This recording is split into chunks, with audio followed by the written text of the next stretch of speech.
ndio wimbo wa milele, wimbo wa milele. Kuwatesa watu wa Mungu ni wimbo mkubwa sana. Kuwaua watu wema ni wimbo wa milele. Waiteni tuyazungumuzwe, ni wimbo mkubwa sana.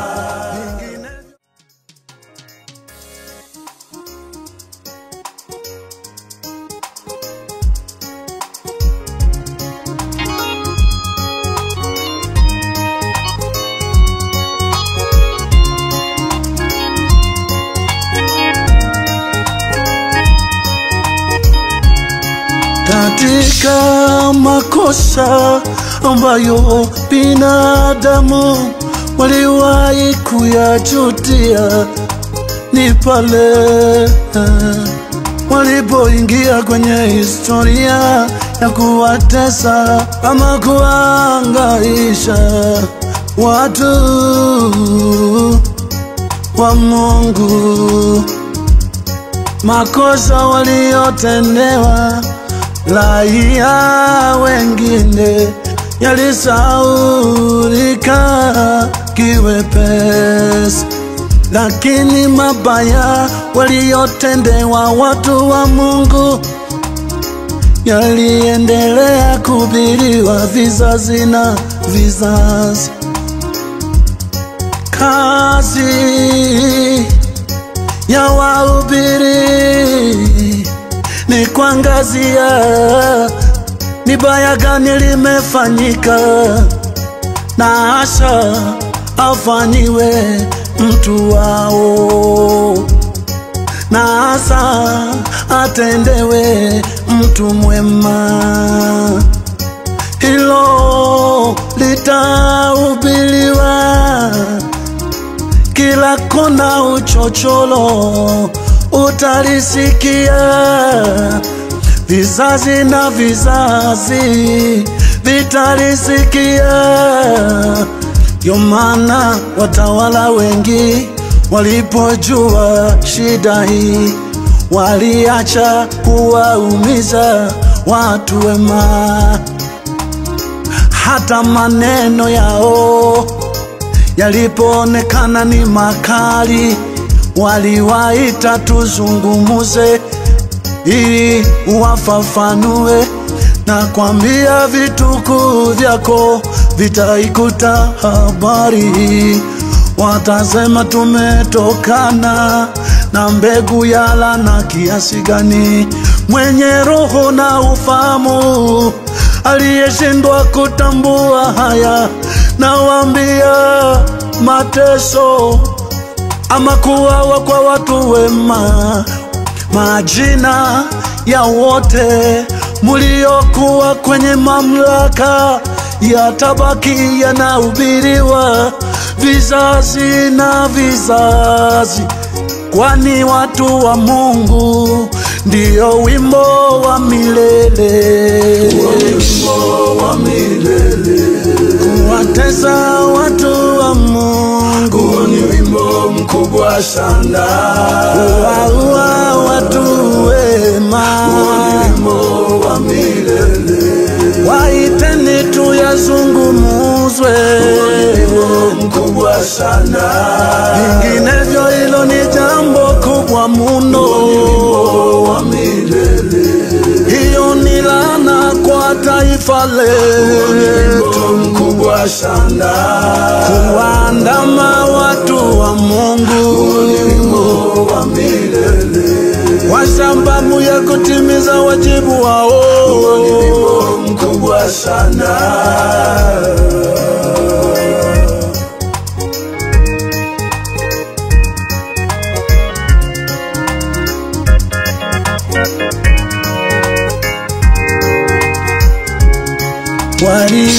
Walioteswa, kuumizwa na kupotezwa ni wengi vizazi na vizazi, lakini sio kwa watu wa Mungu.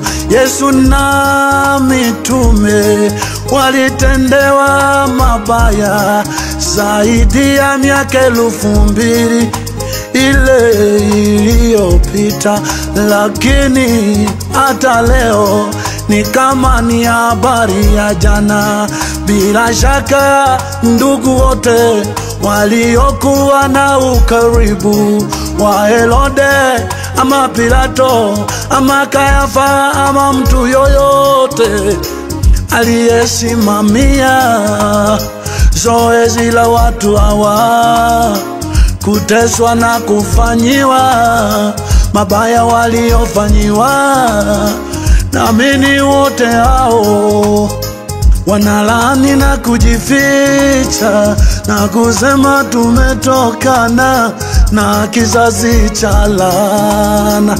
Yuda alipochukua pesa ili kumuuza mwana wa Mungu,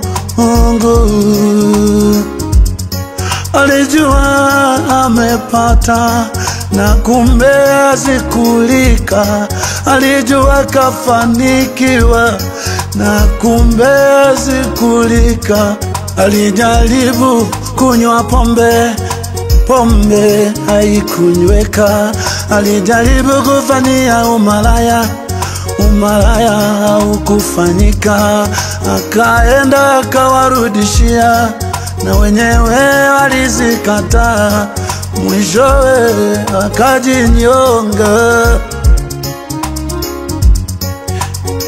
Sauli alipouawa Stefano aliona vema na kuwashikia mavazi waliokuwa wanampiga Stefano kwa mawe, lakini muda mchache Yesu alimutokea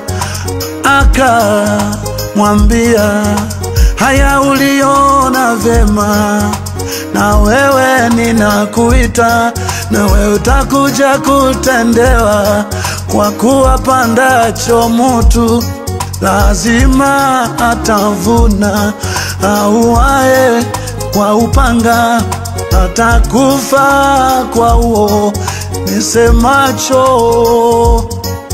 Wanadamu, njia bora sio kuwanyamazisha watu wema. Njia bora sio kuwanyamazisha wanaopinga ubaya. Uo ni wimbo wa milele. Hao ni wimbo mkubwa sana. Siku mbele yenu mutatamani mushiwe ninyi, wakati munakumbushwa yale muliyoyatenda. Watu wa Mungu, ni wimbo mkubwa sana, ni wimbo wa milele. Ukiwatendea mabaya wahubiri, ni wimbo mkubwa sana. Ukiwafanyia mabaya wacha Mungu, ni wimbo wa milele. Habari zote zitanyamaza, ni wimbo mkubwa sana. lakini wimbo wa watu wema, ni wimbo wa milele. Paulo anasema hata nikifa, ni wimbo mkubwa sana. kaburi langu litatangaza, ni wimbo wa milele. kuwaumiza watu wa Mungu, ni wimbo mkubwa sana. kuwatesa wahubiri, ni wimbo wa milele. vizazi na vizazi, ni wimbo mkubwa sana. huo wimbo utaimbwa, ni wimbo wa milele. watawala tuyazungumuze, ni wimbo mkubwa sana. njia pekee isibaki, ni wimbo wa milele. watu wa Mungu hawanyamazagi, ni wimbo mkubwa sana. utaumiza idadi yoyote, ni wimbo wa milele. watu wema wanyamaze, Mwokozi. Huo ni wimbo mkubwa sana. Hata wakifa bado wanabaki wanaongea, kwa kuwa uko uwezo wa Mungu juu ya maneno yao zaidi ya sauti yao.